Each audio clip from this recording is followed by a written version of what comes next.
Hi and welcome back. Today we're going to look at a summary of the Warcry Campaign rules, the system behind it, and pick the quests for the first two Warbrands.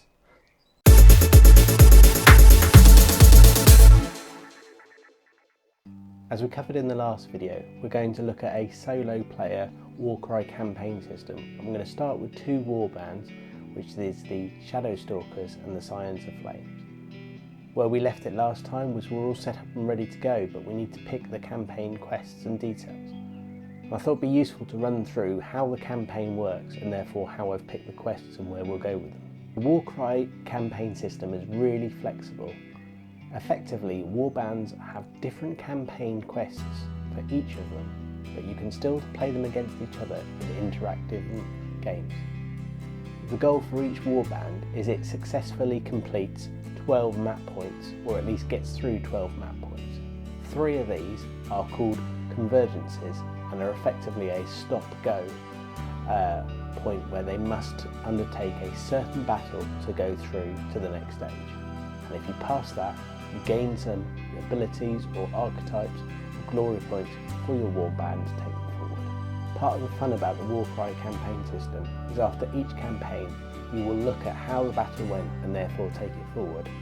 So how many glory points you got from that, which will determine whether you can take some more territories and what you can do to go forward, whether you've lost any fighters or whether they're injured and they've lost some abilities, whether they've gained a destiny level, which will give them some more abilities, or you've picked up an archetype or some more bonuses to use further along. One of the concerns about the system is that once a warband has been through the quest system, at the end they could come overpowered against those that don't. That's something for me that we're going to tackle down the line. That's 12 battles down the line that we'd have to worry about it, and also where we're going to look at multiple warbands.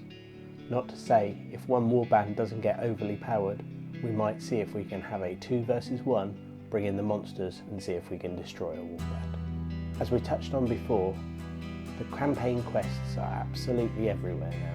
They're in all the Tomes of Champions, in the Core Book, in the Catacombs book, in White Dwarfs, in the individual order books. There are lots to choose from. And the best bit is they've got all their own lore and details. You could probably pick one for any warband as long as it's the right one for certain warbands, and there are lots of generic ones. But what I've done is try to pick 2 that specifically fit the warband and will go with the way that they want to be played. So for both the first 2 quests, I've gone back to the Core Book for Warcry and looked at the quests in there. And I remember that I'm going to use the quests from here, but the glory points from the updated rules in Tomes of Champion 2021.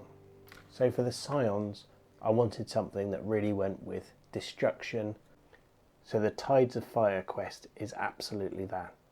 It's all about slaughter, it's all about murder, and it is not subtle in any way at all. You start with the lore and it's great. The ever-raging flame guides you. It cleanses your body and soul, burning away your doubt and leaving you only the purest strength behind.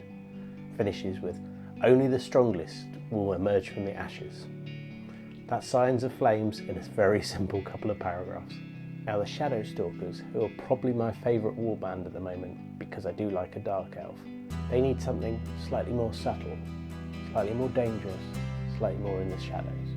So what have I found for them? So for them, they're going on the Traitor's Fate quest. And again, you read the start of this one, it sums them up nicely. A traitor to the blooded hand god cowers within the 8 points, a deceiver and a thief.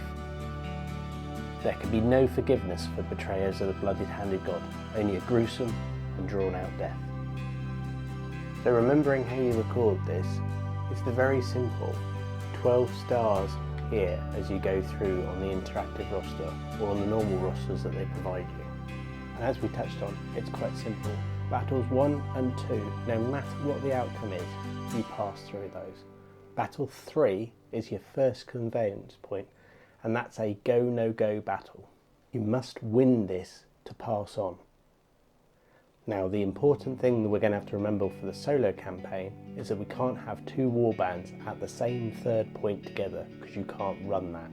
So we'll just have to remember to make sure that they don't line up for battles 3, 7 and 11 on the campaign quest at the same time. I quite like the idea of seeing if a warband will get stuck on a conveyance, and I wonder if we'll run out of warbands at a certain point, but again, a problem down the line. To try and keep the warbands equal as well, we're not going to try and rush one through quickly, because after each of these conveyances they do get a bit of a sweet upgrade.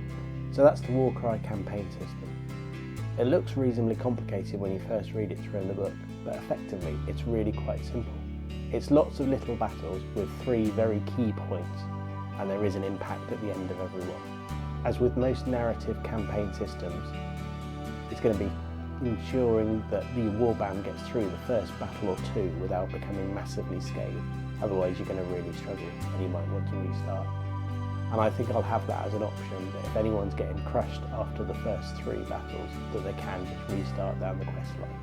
Hopefully that's been helpful for anyone who's not run a campaign system before. And if you have, please comment below on what you think the best thing or the worst thing is about the quests I've picked. We're looking forward to getting them started. I'll see you soon. Happy gaming.